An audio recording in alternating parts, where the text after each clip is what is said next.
Hey, welcome to the Lovelda Show, Women of Power podcast. I'm your host, Lovelda Vincenzi, and this is the show where women share their personal power tools, which I define as the tools, techniques, or strategies which have enabled their success in life and business.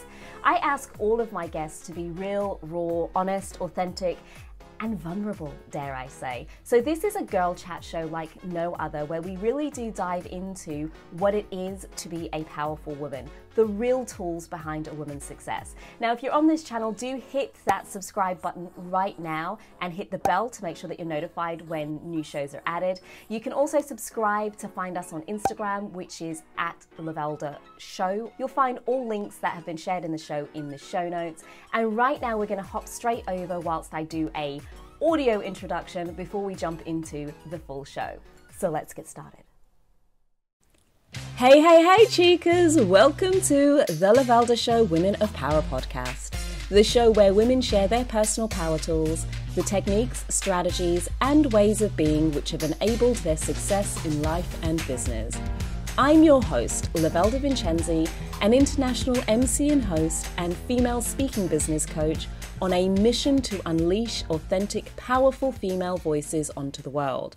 Now, this is a girl chat show like no other, as all of my guests get real, raw, and authentic whilst sharing pure gold nuggets of wisdom. In today's episode, we'll be uncovering the power tools of Lena Kay. Lena was born in Kurdistan, Iraq, and raised in London as a refugee. A university dropout, she has a rich work history from managing 10 gambling establishments, team leader in NatWest RBS Banking, and running London's leading sales and business development company. In her early 20s, Lena had a breakdown that ended up being her breakthrough. A brain tumor, depression, anxiety, and PTSD led her to become broke financially, emotionally, and in every area of her life. She discovered principles of self-mastery and law of attraction and applied them to heal herself and take the creative control of her life.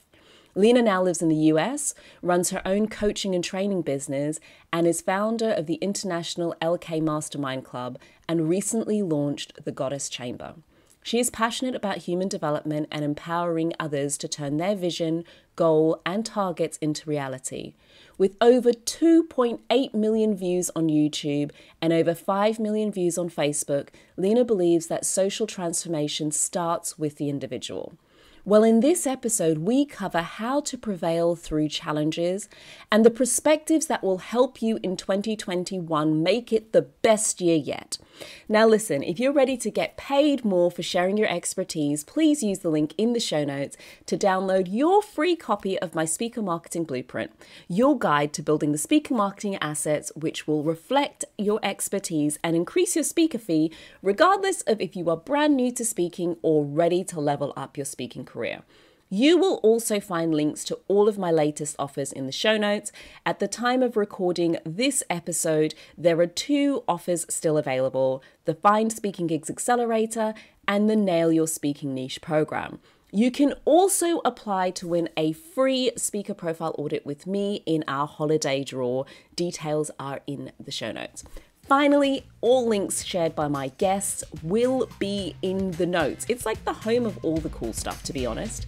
And P.S., to make sure that you get your regular fix of this show, especially when we're back for season 3, please make sure that you hit that subscribe button, or better yet, subscribe to get notifications directly into your inbox. It is the first link in the notes. Well, chicas, that is quite enough from me for now. Let's dive in and get on with the show. Hey, chicas, welcome back to the Lovelda Show Women of Power podcast. We are at the end of season 2. I hate endings. I am just that person. But not only are we at the end of season 2, we are also at the end of 2020. And I know for some of you, it's going to be like a hip, hip, hurrah, like bring on the celebration. Some of y'all going to be celebrating the end of bringing in the new year like you never brought it in before. Like, please, Jesus, bring me something other than what I had to deal with this year. And that's exactly what I want to talk about in this last episode. I figured this is the time when we're really reflecting on previous years, on the year that's just passed. And let's face it, 2020 has been an interesting one. It's been one of those years in which everybody's lives have been impacted in some way, shape, or form, and not all good. In fact, all of us have had to take some kind of knocks this year. And normally we'll have a bad year, but it kind of is a little bit isolated. You know, it's like maybe a country or a couple of people that you know, but not everybody. Like not everybody is having problems and challenges. And so it can be really easy to see the year as a little bit of a, how do we move beyond this? And I don't like leaving things on a bad note. I just don't. It doesn't sit well with my chakras. So I needed to bring somebody in, bring in the big guns to have a talk about 2020 and maybe help us reflect upon it. Now, I've known this chick for ages. Like she is the real deal. And when it comes to mindset and transformation and looking at your life, like where you are right now, I'm gonna have to let you tell. I'm gonna have to let her tell her story, because from where she started to where she is and how she looks at the world, we could all learn something. And I feel like we all need to learn something from 2020 to move into 2021. So please welcome my guest today, the incredible Lena Kay. Thank you, Lovelda. Thank you so much for having me. I'm so excited to be here with you. I couldn't do this without you, girl. You're my boo. You're my boo. I could not do this without you. There'll be people listening who, for whatever reason, have never come across you before. And you know when some people are like little celebrities in like their own little pocket? This chick is like a celebrity in her little pocket. Like in her little part of the world, chick is a celebrity, okay? I'm just telling you, celebrity. So for those people who may not have come across you before, can you just give us like the highlight, let's just say like the fast track version of where you started and where you are right now? Like that, like a quick tour, tour of the life of Lena. Quick tour, yeah. I was born in Kurdistan, North Iraq. And I was actually, interesting fact, I was actually born dead. Like my mum was told I was going to be stillborn or what have you, but let's fast forward. Yes, I was alive. And during the time I was born, there was the Iran-Iraq war. And then when my brother was born a few years later, there was that war was going on for 8 years, right? Iran versus Iraq. Then Saddam started to bomb the Kurds to ethnically cleanse us. And 2 wars going on at the same time, my parents decided to leave. Yeah. Mm-hmm. And so we end up, refugee camps in Iran, and they sent us to Syria with refugee camps and all that. Then we end up in London. So I was raised in London. I am now in the US, because I got married. So I'm in New Jersey right now. But during that space of time, when I was raised in London as a Kurdish, Iraqi, the cultural conflict was a lot for me as a child. And I was the one who would always question everything, get into a lot of trouble for questioning things. I was quite the rebel, and just from a young age, like I was always interested in learning, but through the ups and downs, I end up dropping out of uni to work. And from a young age, I was managing gambling arcades, managing a lot of people, a lot of money. I had to learn very quickly how to get people older than me to respect me. And if you're managing 10 shops, you can't be in 10 places. So I had to learn the kind of human skills very quickly. Went to business banking, left that company after, went to business banking. Everything looked good. I was young. I looked like I was in my 20s, making money and stuff. But inside, things were not good. Like I was really depressed. I was always kind of, sparring, with my family. And by my mid-20s, I found myself not just depressed, but with a brain tumor, living in a YMCA, just going from kind of like nosediving to the deepest, like depression, anxiety. I went through a lot of things as well that, what I think also is that when you feel like a victim, life will show up and make sure that you are, your vision of the world is true. So I was always getting myself, it was like, poor me, this person is abusive, this is this is this. So by my mid-20s, 25, I was not just on medication for a brain tumor, depression, anxiety. I had like post-traumatic stress disorder, polycystic ovaries, and all of these things. And I was self-medicating. I was the girl that be smoking weed, occasional, you know, alcohol and cocaine and all of that stuff. And I was really like, I used to just wish for death. Like, why? I didn't want to commit suicide because I didn't believe in that was against my ethics. I kind of just wanted to go. That was too far. You could do the rest of it. Yeah. And I tried before when I was younger, and it wasn't very pleasant. I had like from 14, I tried to kill myself, overdosing on tablets and things like that. So I was like, no, I just want it to happen naturally. And it was really the deepest, darkest moments is when I was kind of introduced via videos, you know, just like people are probably watching this video, to the concept that you're not a victim of you're actually a creator of your life, and however you think, the quality of your mind will show in the quality of your life. And it was very new to me. I was like, oh, this can't be true. So I dived into things. I dived into other things. That's even, do you know what? That's even how I came across Tony Robbins. Say what you will about him, but how I found him was I was trying to find people that have gone through the same thing as me and made it. He actually had the same brain tumor on the pituitary gland, right? He had the same thing. I was like, who is this guy? If he looks quite positive. I was very new to this whole thing. He looks like a positive guy. He looks like he's made something. I was like, so I didn't go into self-development for self. I was just trying to, you know, I found him like that by finding an interview that he done. And then I got into the book and the, you know, so it was really interesting. I didn't know about the law of attraction. I found like Abraham Hicks and things like that. And it wasn't until like a year and a half I learned about The Secret. I didn't even know The Secret was a thing. Like I kind of, you know, I didn't really, so it was the way I learned stuff was quite interesting. But what I did do is what I learned, I tried to apply.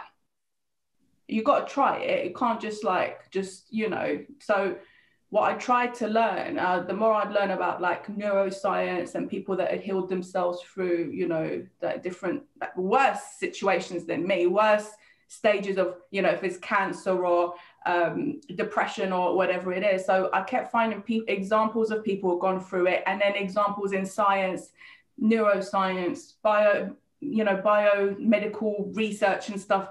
At the same time, my dad was diagnosed with Alzheimer's very soon after I started to get my shit together. Mm-hmm. So then that made me dive even more into trying to help him. So again, the nutrition, like all these things, like my lifestyle just completely changed. I came off the medication against the advice of the doctors.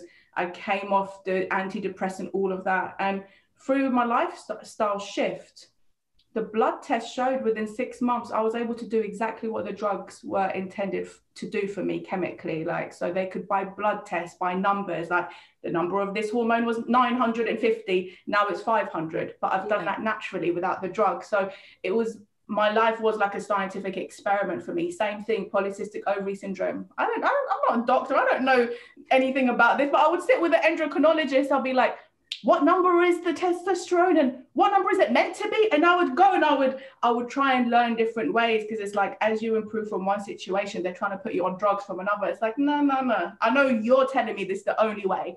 I don't believe it. Like you know, you're telling me I can't do it naturally. That's fine. That's your opinion and your programming through the medical schools. And I'm going to try and find another way. And I'm happy to put myself at risk, knowing it might go, another way. But I might have to come back and say, Doc, that thing you was going to give me, can I have some? I changed my mind. Yeah. So it was like, you know, they'll be like, oh, so last time you said you wanted to come off. Actually, when I left here, I did come off the medication. And it was like having this conversation. Well, okay, let's test your bloods. Okay, yes, please. You know, let's have an MRI scan. Okay, yes, please. So eventually they just discharged me for the brain tumor, for the PCOS. It's like I'm managing it all myself, you know. So through that, through people seeing how kind of angry, depressed, how much of a hot mess my life was, how I turned things around, my awareness changed, I changed, and then everything changed. And then people are like, how the hell did you change? What happened? How did you go from that? What happened? So I would tell them, you know, and for some people, they started to look into things as well and start to make changes. They've also made changes and things have changed their life. And for some people, they didn't. And some people are still where they were, where I was 10 years ago, they're still there. Mm-hmm. And so it's just, yeah, kind of just learning and applying, and through that gaining the knowledge of what works for me, and through speaking to now since then, just, you know, I've got 2 viral videos, one that's like 2.8 million and another one's over 5 million, and speaking to thousands of people in live events and speaking to, I don't know, hundreds of people one-to-one. It's like, doesn't matter where people are from, their age, their race, their religion, the countries they're from. I run a mastermind club.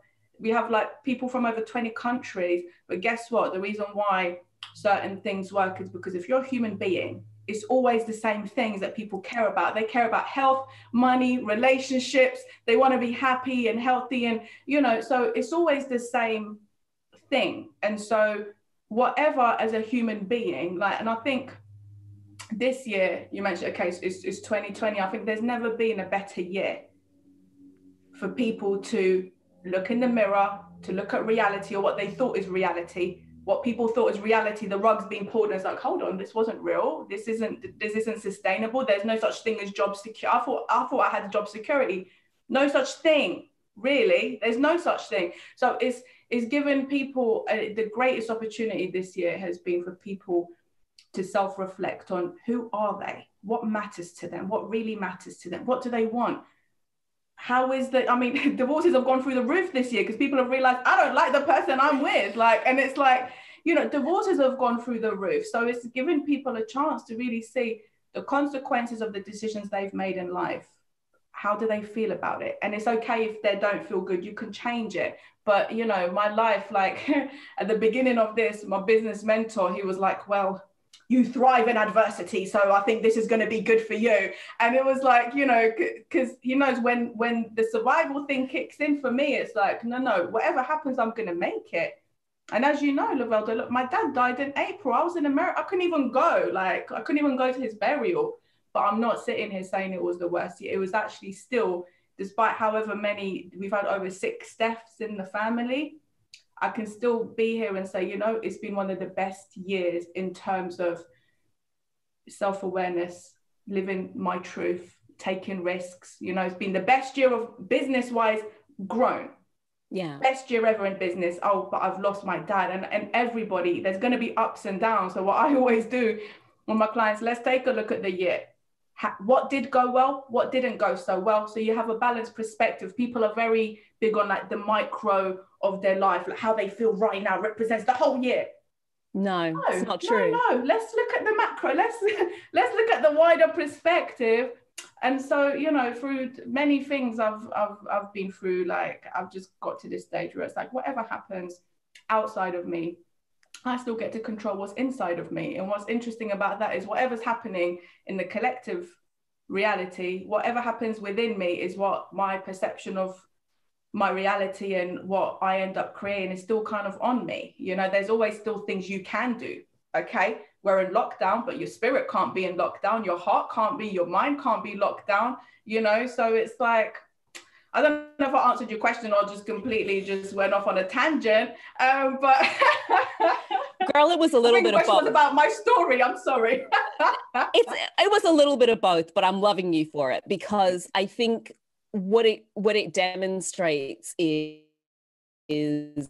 what I love is the spectrum and that juxtaposition. And when you kind of say, look, it's the year my father died, and we've had multiple deaths in my family, and yet my business has grown and it's still one of the best years. And that doesn't mean that it wasn't heartbreaking. It doesn't mean that it wasn't a difficult time or there wasn't grieving. And you know, especially that you weren't able to be able to travel here because we were in lockdown. I mean, it's April, you couldn't leave. Nobody could leave. We were all kind of locked down, and that's a challenging time. And it could have been something that would define the year for you.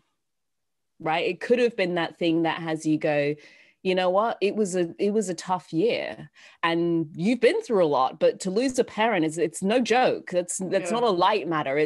And especially when you're unable to be physically there to have that closure at a burial. Yeah. And that's normally when we can kind of at least have that moment of kind of going, okay, it's the end, and I got to say bye. And not being able to have that moment you know, is something that for some people would be incredibly difficult to move past and see anything bright in the year, because it's like there's this heaviness about the whole year as a result of it. So I love that despite what's going on in your world, that, you know, even throughout the highs and lows, you're still able to sit and say, it was actually a good year. And I think that's something that we could all learn something from. Like, I'm now curious. I'm like, how does this chick think, right? that the world has been talking about how crap 2020's been, and it's been really tough. And you have not been, you know, it's not been an easy year for you. You know, you've not been without your own challenges, but to sit at this point and go, the year was really great. I'm like, listen, I need to figure out what's going on up in here? Like, how is she thinking about the world?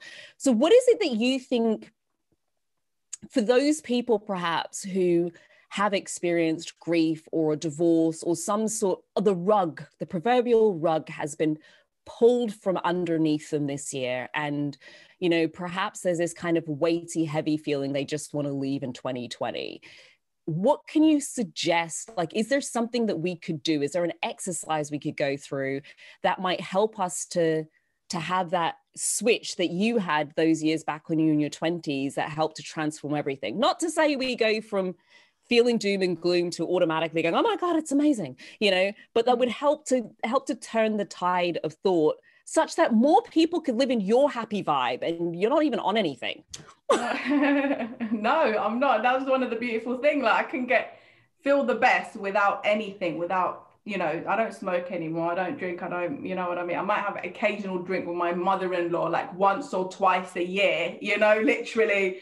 And that's pretty much it. But I think it's coming to the truth. Like, you know, a lot of people, they have beliefs. Belief is not truth. So it's like, when you live in truth, there's no conflict, you know? So for example, if you can come to the truth that it actually doesn't matter what's happened, like, no, it doesn't matter, but what's happening outside of you politically, you know, what have you, whatever's happening outside actually doesn't have to affect what's going on inside. Like, you're the one gets to make that call. And so you're the one that gets to say, okay, this is happening and this might be a challenge, or this is happening, this is being, you know, this person, I've lost a person, I've lost a job, I lost whatever. It's not gonna, how does it make things better if you're sad, worried, depressed, anxious? Like, how does that make your life better? Because not because of that, it's because of how you're perceiving what's happened, you know? So there was, again, many different ways I could see the loss of my father, many different ways I could see many different things. But it's like, because I'm not attached to belief systems, even though I've been very well studied different religions and stuff. My thing is, the truth is, I don't know what happens after death. I couldn't visit my dad's grave till, like, I think it was August or something, right? So I visited, and it did give me some closure, but also I realized, okay, this is for me. It's not for him. So whatever was in, he's gone, his body's here, but is this for me? I don't know what comes up. I don't know. Some people believe you'll meet who you love in heaven, and some people, they don't. Some people believe in, I don't know the truth of anything, but the truth is, we don't know what happens after death. But one thing I read that really helped me, like 2 weeks after he died, like, again, still my morning routines, I didn't stop them, because my dad, how's that going to help me? Actually, I made sure I'd done that stuff so that I could still, that's my grounding. I could process it. I didn't escape through food, alcohol, party, you know, people, they try and escape the pain. I wanted to sit with it so I could process it. Yeah, you've got like to. Sitting, and I think, I mean, that in itself is quite powerful, this idea of sit with what's there. And because I used to do it, and I notice it now, like, I used to kind of want to just hide away from, you know, somebody's made me angry or whatever. And now I just ease into it. I'm like, you know what, let me go right to the core of it. I want to get right to the center of it. I want to feel let me feel the whole thing once and fully. Yeah. I don't want this to come back up later. I don't want no sneak attacks. Yeah, exactly. The sneak attacks, I love that, because if you suppress it, it will come back.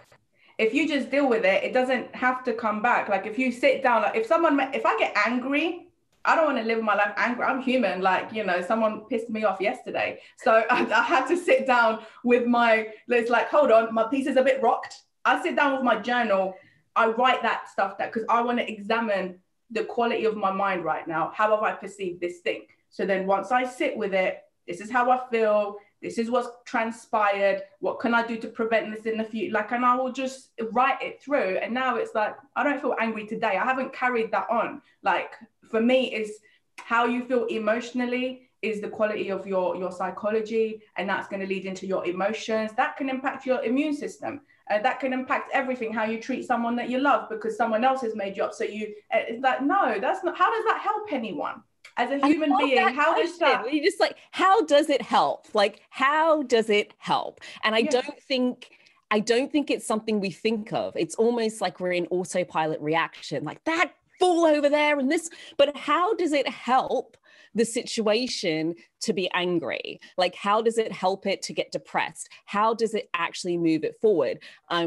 Another way to put it is I kind of go, how is this actually going to serve me? Like, does it serve me right now to be angry? Is it going to make it any better? Is it going to improve? And sometimes it serves for a moment, but if I'm going to hold on to that anger and then take it to my, this client didn't pay and they pissed me off, and now I'm going to go to the next client engagement, having not sat with the anger and sat with how I might have contributed to that creation. Like, was there something I could have said better or done better? What was my part that I brought to the table? That doesn't excuse their behavior, but just being able to kind of sit with that. So the next time I'm not then looking at every single client like this one that pissed me the hell off. Yeah.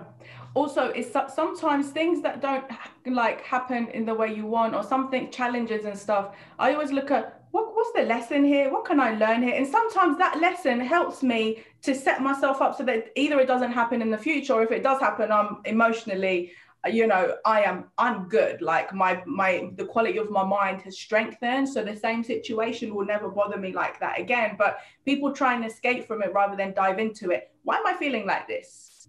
It's because it's me that's feeling like this, because someone else could go through the same thing. They might feel it worse. They might feel it better. But me, my experience, my life, what is going on? Why do I feel upset or sad or whatever? And you know what? Something that helps throughout all of it is appreciation. And it was, it might have been harder when my dad died to sit there with my journal and what's 10 things I can appreciate right now? But you know what? It gives you perspective. When my mom tells me about things like they went horseback, there was bombings. So when they left Kurdistan on horseback, each adult had a child on the horse, right? And the smugglers are taking them through the mountains. Iran is bombing Iraq, like, proper, like, explosive, whatever. Mm-hmm. So my mom was like, the trouble, what made them move is because Iran was bombing them, which meant if they were in the house, there was no, like, because they'd had neighbors where they had found shelter, in the attic. Yeah. The basement, basement. So different families had gone to this house. If the bomb hit you, the house would collapse, everyone would die. So when they would have bombs, they wouldn't know whether to run outside and hide under the trees. But if it was a bomb from Saddam, which was chemical, it would burn your skin if you're outside. So it's like, their nighttime routine was dipping, like my mom said, they had massive tanks of water, because they said if the chemical bombs come, just dive into the water. But how long are you going to be able to do that for, But she said that their nighttime routine, they used to get cloth, fabrics, blankets, they would dip it into the water and hang it up, like all the windows, all the doors, in case if they got hit by chemical bombs in the night, that it would hopefully absorb some of the chemicals. And I'm like, when I see that perspective, what they've gone through, like, sleeping on like stones or whatever, and people being on lookout for bears, mountain lions, scorpions and stuff, electricity isn't 24, even now in Iraq, it's not 24/7. The government gives electricity, it's not 24/7 unless you have money to have your own generator. Water's not like just flowing. You have to pump it through the ground. Every person in their front, they pump it, connect it to the tanks on top, and you just hope every day is going to be enough to, if your water runs out in your house, you're going to your neighbors, or hey, can I have a shower? Our tank's emptied and we haven't had any water today. So it's like when I live in that perspective, whatever it is, however hard you've got it, you're doing so much better than your ancestors. For them to see you be like, this is wizardry, what we're doing right now. Like, they would think, switched on the light. Where did the I come from, you know? Yeah, how can you see someone across the ocean just like this? So it's like perspective, you know, like I'm in America and it's like, you know, the politics, the religion, the race, the this, and it's like, yo, if everyone just, they're just human beings. We're all just human beings. And if you realize how privileged you are to live in a Western country, if you realize how privileged you are, if you live in somewhere where there's freedom of speech and there's, you know, freedom to do what you want, freedom to walk out like this, you know, I can't walk out like this in Iran. They would force me to cover my hair. I can't walk out like this. If I'm hot, I can't, oh, it's very hot outside. No, you got to keep covered, you know, you've got to. So it's like these privileges that we have, like, is not to be taken lightly. And it's like, you know, we're so, you can call it blessed or privileged or whatever, but that's my perspective. It's like, well, now, how bad is it really to be, you know what I mean? Even to be locked down or to be whatever, like, how bad is it really for you? And if it is bad, if what you've been locked down with, the consequences of your decisions, and you take personal responsibility, you don't like the home you're in, or the job maybe that you lost, or the business, or the, you know, your business is being impacted, or you've had to close. You know, a lot of my clients, some of them, we started businesses. 2020, baby, that was the year we launched their business, right? 2020 was the year we grew businesses. But also, of course, there was a couple that brick and mortar closed overnight. We had to go through the whole bankruptcy process. But at the same time, we're thinking, okay, what are we building next? So as we're processing that, we're focused on what we're building next, because it's still about, well, what are you going to do? Like, what have you been? And I think it was a comedian or something that said that 2020 has made people sit with the reality of the decisions they've made. Do they like the person they're with? Do they like the home they're with? Do they like do they like what they've created? And if you don't, it's okay. Like, you can change it. Only you can, you know? Yeah. So, there's so much in that. I mean, we've spoken to a few people around the idea of gratitude, and Sean Young, I interviewed a couple of episodes back, really did bring it back to simplicity. And she said when she really got gratitude is when she woke up in a park, homeless. She went to bed, she fell asleep, and she honestly didn't think she was going to take another breath. And when she woke up the next morning and she could take that breath, she was just grateful to be alive. And I think sometimes you're correct, we forget those simple things. Like, I remember in lockdown when I was doing my gratitude journals, sometimes it was like, you know what, I'm grateful that I can get wine delivered to my house, because like that it can come here, that I live in a place where I can purchase it and somebody's going to deliver it. Like, I'm grateful that I have the funds that I can go to the shop that's closest to me rather than having to go to the shop that's got the biggest discounts. I'm grateful I can get into a comfortable bed and have a decent night's sleep. I'm grateful I've got a bath I can lie in and unwind. You know, I just think sometimes we want to reach so high for the gratitude. Like, I'm grateful that I got this 20K client. You know, well, do you know what? I'm grateful I have a client. Like, I'm grateful. You know, I think there's a lot to be said for going back and remembering those small things, because we forget, you know, in your case, just being here is a flipping blessing. I mean, the doctors didn't even think you were alive. When we really the doctor pronounced me dead. My mom said, doctor pronounced me dead, and walked out, and she's like crying and stuff. And like, this nurse just came and she's like slapping me, turned me upside down, slapping me. And she's like, you started crying, but then you look like this purple bruise with this long alien head, because it was so like, then she was crying that she was like, then I used to cry like, oh my God, you're just going to have this big head and just, you know, like have issues in life. They had to like wrap my head for 6 months. My dad used to wrap my head to bring it, mold it, no?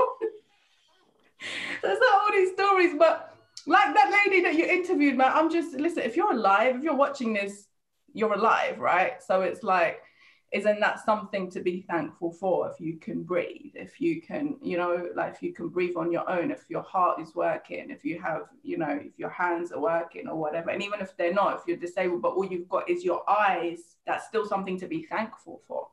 I mean, if your brain's working, you're doing well. I mean, to be honest, I really think we've all got something to be grateful for. It's either a person in our life, it's an experience. It could be, I mean, sometimes it was just a call with a friend. I was like, oh my gosh, I'm so grateful that I could talk to them, that I had somebody I could pick the phone up and have that conversation with. And I love what you said about the about our decisions. Like you're living with the result of your decisions. One of the first interviews, in fact, the first interview I did in this podcast series ever, season 1, episode 1, was with Marsha Martin. And one of the things Marsha used to say, or what she says is, your reaction to somebody is your choice. It's like, they did this and now I'm choosing to be angry, or they did X and now I'm choosing to feel depressed. And when I started to think about it like that, I was like, damn, okay. So it's really it's like, because it's true. It's, it's back to what you've been saying. It's this idea of it's a belief, and it's an interpretation, and we can sit with that, but how's that going to help? What's it going to do for you? And if it's not going to do anything to you, it's back to this idea of choice. And so I just kind of wanted to share that, because for some people that might be the flick where it's like, oh shoot, so I'm choosing to be annoyed about X. Because I remember getting pissed off with my husband after I heard this, and then I was like, okay, so he did X, and now I've chosen to walk around in a foul mood. Yeah, absolutely. Walk around in a foul mood for the next 20 minutes. Like, what is the sense of that? What is the sense of that? So now what I'm saying is, basically, he has control over my emotions. Is that really? Exactly.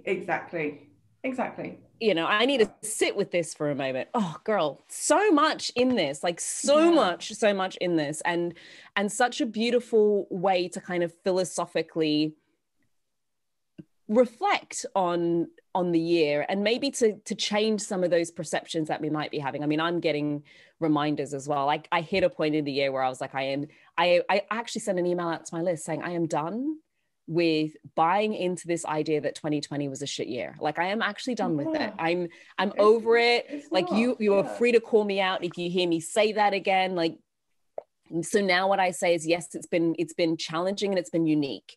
And that's predominantly because it's the first time in my living experience that everybody's globally is being hit by the same thing in some way. And especially in the Western world, where often we'll see things going on, but it's happening in countries that are less economically well off. And so to be in a country like the United Kingdom or like the US, and to be experiencing this kind of thing is very unusual for us, very unusual. And that it's indiscriminate. It doesn't care who you are and what your background is and how much money you've got or you don't have, or, what you've done for the world or what you haven't done. It just doesn't care. And so I think it's been unique. And I've also looked at the year and gone, it has been the greatest year for self-discovery. Like the greatest year for self-discovery. The greatest opportunities ever, because it's made people be still, and think, like you said, the most unique year of my life too. So unique, been crazy. Doesn't mean it's been bad. Yeah, couldn't write the book. But now, Lena, I need to find out from you, because, girl, you done had, I feel like you had like 1,500 lives already, like in this, like one body. I'm like, how does somebody go through so much? And then you're just sitting here like smiley, and she is one of the happiest chicks I know, like seriously. And always so positive, but not like, some people are like positive, like fake positive. Some next level positivity. Just like, does anything actually ever get to you at all? No, real positivity. So I'm kind of curious, especially with your sort of background and having kind of had your own experience of depression and then kind of turn that around for yourself. And you spoke earlier about managing a lot of shops with people who are older than you and having to kind of command that respect at a very young age and work out that dynamic, being female and being young. What is it that you think is the essence of a woman's power? Like, for you, what makes a woman powerful? It's her presence. Any human, if you're present in the moment, you're powerful. Otherwise, if your mind isn't forward, is back or whatever, you're not present, you're not even here. Your mind is just somewhere else. So self-awareness, it's really, I became very aware of how I would conduct my body language, my tone of voice, the words, the eye contact. To this day, a lot of my clients, some of them are 50s, 60s, 70s, they're like, yo, like, how did you? And it's like, luckily I went through that decade in my 20s. I went through like 50 years worth of life experience there, and I've learned a lot from it. But What was the question again? Oh, what makes a woman powerful? Sorry. Okay. Something about being in the present moment, Lena. Present moment. Yeah, right. But look, when you're present and you're self-aware and the quality of your mind, that's why it's important not to believe in everything that you believe in. Question everything you believe. Question absolutely everything. Because when we look at the truth of things, we don't need belief. Like, we don't need to believe that, oh, there's a sun that comes up, and we don't need to believe in the seasons, because it's a truth. We know nature has different seasons. It's a truth, right? So when you live in truth, in the present moment, you can observe that truth also in your life and realize, again, this is my perception. Maybe someone did tick you off, or something disappointed you or whatever, but that's not a truth. That's what a lot of people talk about. My truth. Yeah, I get that. But, you know, if you're in the present moment, a woman who is self-aware, who is present, who's at peace, like if you're present, you can be at peace in the present moment. And examine the quality of your mind. How can you always be like, I'm not complete. I'm always trying to be present enough to realize if there's a limitation. Oh, I say something or I think something. I think that's a limit. Where did that come from? Let me dive into, but you've got to be present. Otherwise you kind of fall into the autopilot, like you mentioned, and you fall into like the programming. A lot of us have been programmed for decades, you know, through parents, cultures, music, you know, film, media, whatever.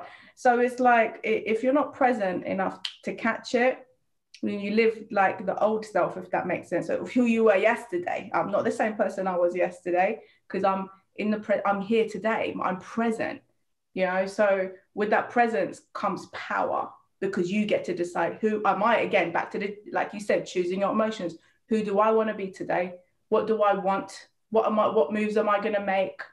What action am I going to take? How am I taking care of myself? How am I moving towards the things I say I want? You know, some people say they want it, but they're going there. It's like, hold on now. let's get this together. Like, why you say this, but you're doing this? And so again, when we find ourselves doing that, only in the present moment, because hold on, I say I want this, but I've just done this. And then you can kind of, in the present moment, is really, so I think present moment, your self-awareness and being aware of the quality of your mind in the moment, I think is really where women's power is, where any human being's power is. I love that. And I think it's something I've had to remind myself of often, especially if I'm having a moment where I'm like spiraling and I have to sit and go, okay, right now, precisely right now in this moment, Lovelda, what's wrong? You're safe. You're in a comfortable environment. You're not being physically harmed in any way, shape, or form. What is actually in this precise moment wrong? Nothing. What's wrong is what I think is going to happen in the future. But right now, in this precise moment, nothing is wrong. So if I can just own that, then what do I want to do next? I'm aware that this path isn't necessarily taking me where I want to go, or I can see some challenges with it. So what do I want to do now to maybe make sure that I stay on this calm, beautiful, serene, present path? And I love that kind of perspective of it in terms of what's here right now. And I think that's a really good thing for people to think about, like, as we're wrapping up the year, you know, yes, reflect backwards, but maybe just making a choice going forward to just be as present as possible. Nobody said that to us on this show yet. Like, this is a new one. I mean, we've heard different variations, but nobody said power is in presence. I love it. Love it. And you know what? This is what used to make me feel also like when I started to, and I think it's when I first met you, was when I was working in London, Waterloo, for sales and business development company. I had to do a lot of networking. It was very new to me, right? So I had to do a lot of networking, and sometimes you're networking with people who maybe they've got millions in the bank, and I'm there trying to pay off my credit cards at the time and stuff, you know. But one thing that where I would go in and people would feel my presence, because I would be present, and my mindset was, listen, they might have more money, they might have more experience, but no one is better than me. We're all human beings. We all, can I swear on this or not? Go on, girl. Let it rip. We all eat, sleep, and shit, and that's the truth. So when you know that as a human being, whoever's in this room, whether they're managing billions or they've got millions, or we're all the same in our humanity. And that's what used to give me the confidence to go in and tell my clients the first time they're going networking, It's like, hey, they're just human beings you're going to talk to, you know? It just doesn't matter what, they're just humans. So if you just go there, be present so that when you're talking, they can feel your presence. You know how powerful it is when you're talking to someone and you're present with them. A lot of people don't get that. Even with their loved ones, they talk to them, the person's on the phone like this, and even their loved ones, their family members are not present enough with them. So, you know, I try my best to be present with people, even if someone's serving me, like a server in a restaurant or in the supermarket. You know, they might be programmed to be like, oh, how are you today? And I'll be like, I always throw it back, I'm good, how are you? I always say that, like, how are you? Always. Oh, I'm good, or whatever it is, you know, to try and be present enough with them. So I just think, like, if you can be that present in the moment and just, you know, remind yourself of your humanity, not of your story, there's nothing you can't achieve. And we see that all the time. We don't know what the limits of human beings are. We see like 70-year-old women that are like ripped and doing weights and take it, you know, and you see 60-year-olds starting their business and, you know, making a success of things. So it's like, what's the limit other than what's in here? So this is, again, so true. We're present. We can sort out those limits and be like, okay, why do I believe this? How can I change this? Yeah. Question everything, girl. Question everything. Yes. Be fully present and question everything. Yeah. Talking about questioning everything, now I'm going to have to question you on, I need to get right to the heart of things, right? So I'm a bit mean because this show is really about understanding the essence of a woman's power. So what I like to do is I like to go out and find powerful women like yourself and then figure out what the heck makes you tick. And I've come up with the perfect question for working it out. And it's this, right? Wait for it. Let me readjust myself and get ready for this. So the question is this. If, Lena, we were to take everything that you've done today, and I mean, like I said, I feel like you've lived multiple lifetimes in one, everything that you've done in life and business, all of the things that have gone like really well, like your big success high points, your transformations, and we were to boil that down to just 3 things, right? To say, you know, that you would say have been absolutely fundamental to you having the success that you have today. And they can be tools or strategies or ways of being, but they can only be 3 things. What would your 3 things be? Yeah, me. What would be number 1? Okay, if the focus is alignment, you pretty much set yourself up to win. What I mean by that is knowing what you want, having that purpose in what you're doing, right? Why are you doing everything you're doing? Having purpose in everything you do, how you live, how you wake up, how you eat, how, you know. So alignment, knowing clarity of what you want. And it's kind of similar to what I talked about, or is kind of what I talked about in the in my TEDx talk, like 3 steps to transforming life. It's having that clarity of your vision. What do you want to do with your life? Doing the inner work. Like, a lot of people, they want something, they don't believe in it. So it's like, well, that's on you. It's not on the world, it's on you. How can you believe in it? How can you align your mindset, the quality of your mind to be in tune completely 100%? What you want, how you believe, like they're together, they're aligned. And then your actions. If these things, if your inner world, what you want outside of you, and your actions are in alignment, you're always going to be like in your peace. You might get shaken, you might, you know, something can come and slow you down and the world shuts down, but you still know where you want to go. It might change a little bit, but it's you taking, like, bringing purpose into your life. So alignment, however it gets you in there. Like for me, I like to do a bit of qigong in the morning, bit of yoga, bit of exercise. Someone else, you know, I love my swimming. I love journaling, reading, or what have you. So those things are all part of my day. Before I deal with other human beings, before I deal with my husband or, you know, clients, I don't just, you know, have a shower and eat and just jump on with my client. Like, I have a nice routine where alignment has to be my focus. Why? Because what we were talking about before. If you're present, you're in your power. So all that stuff can help me tune into, for me to be the optimal human I can be today. Optimal human. Alignment, number 1. Yeah, alignment, number 1. Second thing, I think this year more than ever, I've been telling people to do, and doing it a lot myself, is silence. A lot of people, they're so used to consuming, especially because they're at home, so they're consuming everything, podcasts, videos, and then they're like, they don't have clarity. Well, of course not, because there's so much noise in here. silence. So committing to in our home, me and my husband, because we create so much, there's so much silence. It's a beautiful silence. It's not awkward. It's a really beautiful silence. And yeah, sometimes we might chill out, watch something. There might be music coming from his office, my office, whatever. But we spend a lot of time in silence because you'll never be able to know really what you're thinking. How can you question your thoughts if there's noise, you know? So silence is so powerful. And I heard something once that said, like, God, if you believe in, even if you're atheist or if you are a theist, let's just go with this saying, just hear me out here. God or the universe, whatever, replace that word with what makes you comfortable. But God's language is silence. So anything else is poor translation. And I love that, because when you're in silence, you can hear yourself. You can actually hear things that you might have heard music from 2 weeks ago, and your brain starts to play music. You're like, where the hell did I hear this song? Oh, it was a taxi you got into 2 weeks ago. Then you learn about how powerful your brain is, that how things get stored. So then you become very selective of what you listen to. This is your body really is your temple, you know? So it's like the mind as well as that. So silence is something I prescribe, my husband prescribes in our home, and I prescribe to anybody. Just start your day with silence, have silence through the day. Busy business owners and all this stuff, I'm like, try at least 1 hour of silence. 1 hour, but once they get the 1 hour in, it's like, oh my gosh, then they want more. They want to create more silence because they think so clearly. So silence, I could go on and on, but silence is the second thing. I can hear you, because, and I think especially this year with social media and the amount of, I mean, and not all of it's been stuff you've wanted to consume. It's like you switch your phone off and it's like in your face.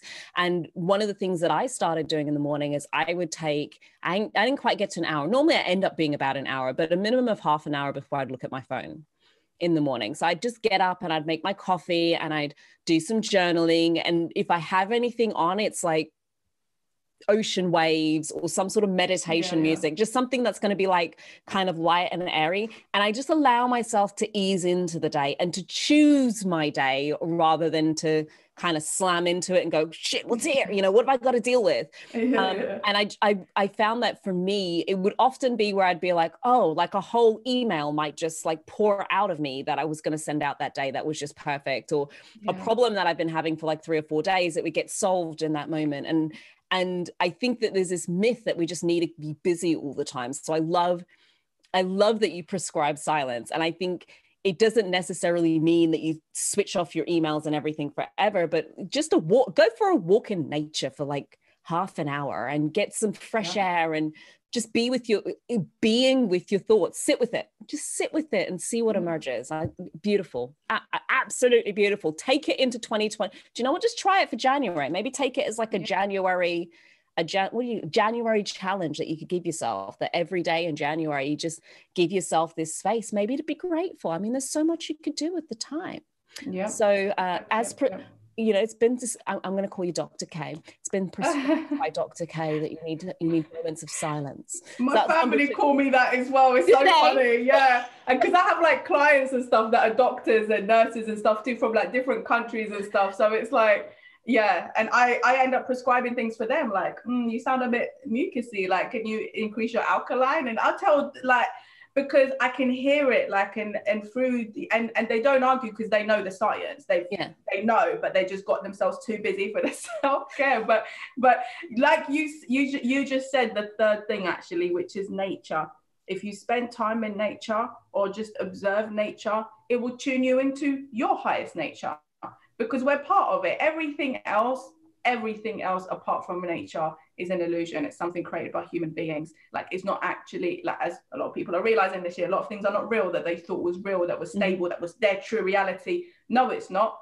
Nature is the truth. And so when you observe it, again, going back to our nature, the human thing, like, we all sleep, we all eat, we all shit. Yeah, that's all humans do that, right? So do all animals. That's like in nature, you see that, you know? So the more time you can spend in nature or just observing nature, it can help to tune you in to your highest, also your best self, because that stuff, again, silence and nature, well, do them at the same time, like combine them. I remember in lockdown here in London, we have this garden at the back of our flat that my husband and I never go into, like, ever. except when lockdown happened. I remember looking out the window and one of the neighbors was down there like doing yoga. It was hot and sunny and warm and I was just jealous. So I was like, I need to go find this space. So I woke up one morning because I was too scared to get know where it was. That's so funny. I didn't know how to get in. I could see it from a window, right? But I don't know how to get in. So I'm like kind of going around going, I don't know how this opens or whatever. So I like got up in the morning and I made myself a cup of coffee and I just went out. I took my, put my feet on the grass, laid out a picnic mat. And it was just so blissful. Then my husband came down, got jealous, and he's come out. He's like, oh, I need to work out here. And I was like, don't bring your work here. Like, this is like a sacred space. We don't bring work to the sacred space. We bring books, we bring music, but we don't bring work. Fortunately, he could never take the work down there because the Wi-Fi just does not translate all the way down there. So he couldn't do it. He could do phone calls, but the internet just wasn't great enough for him to actually set himself up. But I love it. I think sometimes we forget it, just making those times for those moments. And if you can combine 2 out of 3 things together, like if you can be, look, it's probably all 3. You can be aligned in silence in nature. Yeah, then it will help you align. If that can be part of your daily thing, just taking a walk, just start with 10 minutes, aim for half an hour, aim for an hour, like, well, what have you, but it will change you. And there's lots of evidence also that even just a walk in nature, like for half an hour, can help with depression. There's loads of studies, like medical studies and stuff, research that's been done on it. It helps with depression. It helps with improving memory. It helps to increase focus, the creativity, the prefrontal cortex. Like there's a proper science behind walking in nature, not walking on a treadmill, walking in nature, in the green and everything. It does something to our brain. So it's like, we're from nature. So a lot of people, they don't like, I remember the funny things the brain just feeds you sometimes halfway through conversation. I remember I had a friend who was not into nature at all. I mean, we've grown apart over the last 10 years, I wish her much wealth and happiness and well-being wherever she is. But I remember when we used to hang out together or travel together, I would pick the table next to the beautiful, exotic plants and trees and stuff. And she would come, she'd be like, why are you sitting next to this? And I'll be like, what? She'd be like, why are you sitting next to the dirt? And I'm like, what are you talking about? They're like, it's soil, like it's called soil, And she used to pick up so she would buy the carrots in the bag, and I would buy, if there was a bunch of carrots with a whole green thing and there's mud on them, like I'm happy. I'm like, oh, I'll clean it myself. And so I would be like, oh, I'll get them. She's like, oh, there's dirt on it. Or she pick up a potato, there's dirt. I'm like, it comes from in the ground. Like, so where do you think it came from? Yeah. And it's like being so disconnected from nature. And this is what's really creating a lot of problems with people. They're so disconnected to who they are because they're not even connected to nature. Like that is the truth. Nature's the truth. So whenever I want to clear my mind or what have you, or just feel better or whatever it is, think better, I'm out in nature. I try my best to do 10,000 steps. So yeah, it's cold, it's raining, it's winter here at the moment. I might end up doing most of it on a treadmill, but even if I do 10 minutes outside, it's different to do it, to finish in my steps on a treadmill, way different. You know? That fresh air, it's good for you, isn't it? It's just really good for you. Oh, Lena, you're just awesome. And I think you've given us a huge amount of food for thought and ways to consider how we want to experience next year and to get back into our power in choosing it. And I think, if you're listening to this point, like if that's the message that you take from this particular episode, and just use it as a time of reflection to think, well, what am I going to be creating next year? And you just need to be in every single present moment, and we can do this together. Like it doesn't, but we need to be here in the moment right now. And I know there's going to be listeners who listen to this point and they're like, Lovelda, where'd you get her from? She's good, huh? And they're going to want a piece of you. Okay. We're not going to chop you up and send you around the world, but they might just want to connect in with you in some way, shape or form. What is the best way for people to connect with you? So whatever social media platform you are on, most likely I am on there. So if you just search, I am Lena Kay, IAMLENAKAY. You'll find me on any social media platform, or you can go to lenakay.com and the links will be there, or you can, drop me a message or what have you, but you can find me on lenakay.com and most social media platforms. Yeah. Boom. And you know where the links are, folks. They're in the show notes. See, I changed the dance around a little bit this time. They're in the show notes. All of them are in the show notes. And Lena, you brought us a little gift. You brought something for folks. Yes, I did. Yeah. So for anybody who is listening to this or that is in your circle, I am offering a month's free access to my mastermind club. So whole month. A whole month. Yeah. Yeah, absolutely. A whole month. And that will be for, at any point in 2021, they listen to this, a special coupon code for you, Lovelda, and your peeps is love21. Yeah. If they just enter for the mastermind club, they get a whole month free access. You can access the live train. I do live trainings every Sunday. You can access just the library if you just want to dive into the library and just, you can get everything, access to everything. And if you apply the trainings, they work. Obviously, it's not magic. If you learn, apply, it works, So I invite them to, to check it out. 1 month's free. Coupon is love21. What have you got to lose? Hit the link. Get yourself signed up. I mean, you have literally nothing to lose. How generous. Thank you so much. You're welcome. Oh, okay. So we're here. Okay. We are here. We are at the end of what has been a beautiful, juicy, glorious season with some of the most amazing women. As always, I love doing this. I'm not going to cry. I'm going to hold my shizzle together. I hate endings, okay? And because I hate endings, I'm going to have you do this for me because I can't. I'll just lose it. Okay. If there's one message that you can leave people with who've been listening to this point, just a word of wisdom, something that might help to summarize our conversation, what would that be? Well, if you take yourself right now, wherever you are, whatever you're listening to, and remind yourself that whatever you've gone through, whatever you want to create, the first protocol of your identity is you're a human being. And so are you putting yourself in a position to perform at 100% of your potential? Have you performed at 100% of your potential over the last 12 months? What would it take for you to feel like, you're actually using 100% of your human potential? Imagine just one day at a time. Each day you just decide, I'm going to be the best I can be today. I'm going to put 100% of whatever I'm doing. I'm going to put 100% into everything that I do, every person I speak to, everything I cook and eat, everything, I'm going to put 100% into everything I do, and just see where that takes you day by day, month by month, by next year, this time, you get to create you, And so it's, you're a human being. If you're happy with everything, continue. If you're not happy or you want more, you want to create something, just remind yourself you're a human being. And there are other human beings that have achieved similar things to what you want to create. Maybe you want to check them out to get some inspiration. But yeah, you're a human being, man. You're alive on this planet once. So it's on you, who you want to be, how you want to feel, what you want to do. There's no limits other than what you put on yourself. So whatever you want to do, just make it happen.